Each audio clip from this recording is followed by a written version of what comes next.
So hello guys, आज मैं एक पॉसिबिलिटी के बारे में बात करने वाला हूं जिसमें हो सकता है कि मीरस अभी भी अलाइव हो। जानता हूं उसने एंजल के एक लॉ को वॉयलेट किया है, वो हमारे सामने ही इरेडिकेट हो चुका होता है, कम्प्लीटली खत्म हो जाता है।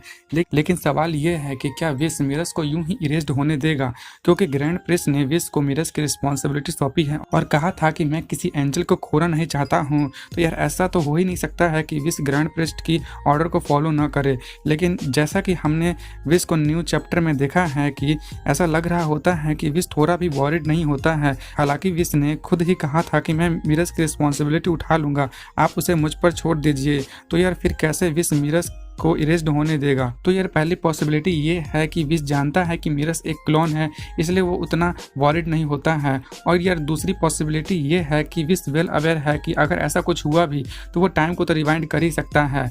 लेकिन इन सब पॉसिबिलिटी के बाद भी मुझे लगता है कि विश अभी भी बहुत कुछ छिपा रहा है, बिकॉज अभी तक हमें विश और मीरस के बीच के कन्वर्सेशन के बारे में कुछ भी नहीं दिखाया गया है। हमें अभी वहीं तक दिखाया गया है कि मीरस जब मीरस के प्लैनेट पर जाता है और वहाँ उनके बीच में थोड़ी सी कन्वर्सेशन होती है, और उसके बाद जब मीरस अर्थ पर आता है तब भी हमें विश और मीरस के बीच में कुछ कन्वर्सेशन भी नहीं दिखाया जाता है। तो ऐसा हो सकता है कि विश पहले से ही सब कुछ जानता हो। तो ये ऐसा हो सकता है कि विश और मीरस के बीच में जरूर कुछ ना कुछ कन्वर्सेशन हुआ होगा, इसलिए विश जब अर्थ पर आता है मीरस के साथ में तब वो पूरी तरीके से नॉर्मल होता है। ऐसा लगता है कि विश जरूर कुछ छिपा रहा है, क्योंकि मीरस के कुछ कहने पर भी विश सिर्फ इतना ही कहता है कि जो आप मुझे ऑर्डर दीजिएगा मैं उसको फॉलो करूंगा। तो इससे ये पता चल जाता है कि वीरस विश और मीरस के बीच में हुए कन्वर्सेशन के बारे में कुछ भी नहीं जानता है, इनफैक्ट उसे इसके बारे में कुछ पता भी नहीं है। तो यार इस पर मेरी एक थ्योरी है कि क्या अगर वीरस विश को अगर ऑर्डर दे कि तुम्हारे दिमाग में क्या चल रहा है विश मैं जानना चाहता हूँ,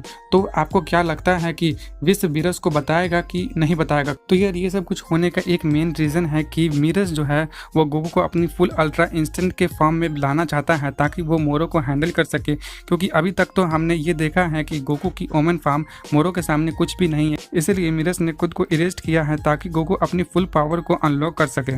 और अदर वर्ड में कहूँ कि वो सिर्फ अपने क्लोन को इरेस्ट किया है, क्योंकि हम अभी तक एंजल के फुल पावर के बारे में जानते नहीं हैं और उनके सारे ट्रिक्स के बारे में भी नहीं जानते हैं। तो हो सकता है कि मीरस अपनी कोई ट्रिक यूज़ कर रहा हो ताकि वो गोकू के मास्टर अल्ट्रा इंस्टेंट को अचीव करा सके। और यार जब मीरस इरेस्ड हो जाता है तब विश सिर्फ यही कहता है कि बड़ा अजीब भाई था मेरा। तो यार इस पर विश ने ऐसा क्यों कहा? इसका एक ही मेन रीज़न है कि मीरस को गोकू से लगाव हो जाता है, इनफैक्ट उसे पूरी ह्यूमैनिटी से लगाव हो जाता है। दैट्स वाई वीरस कहता है कि बड़ा अजीब भाई था मेरा। तो यार वैसे भी अब हमें नेक्स्ट चैप्टर में हमें गोकू की फुल अल्ट्रा इंस्टेंट देखने को मिल जाएगी। तो यार वीडियो में बस इतना ही, मिलता हूँ एक और नए ड्रैगन बॉल वीडियो में। फिलहाल के लिए bye bye to all my Dragon Ball fans.